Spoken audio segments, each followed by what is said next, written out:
Matagumpay na naisagawa ang food redemption activity para sa walang gutom program ng Department of Social Welfare and Development sa bayan ng Sultan Mastura, Maguindanao del Norte. Si Jan Garcia sa report.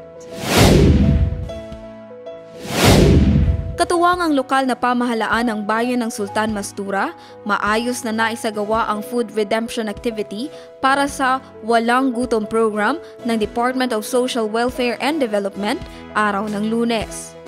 Layo ng aktibidad na tiyakin na ang bawat benepisyaryo ay may sapat, ligtas at masustansyang pagkain sa kanilang hapagkainan alinsunod sa layo ng national campaign na Sa Bagong Pilipinas, Wala Nang Gutom.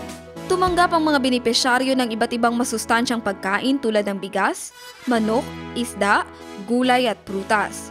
Pinangunahan ni Regional Program Coordinator Hadjara Pandi ang isinagawang monitoring and assessment upang tiyaking ang mga ipinamamahaging food commodities ay sumusunod sa pamantayan ng DSWD.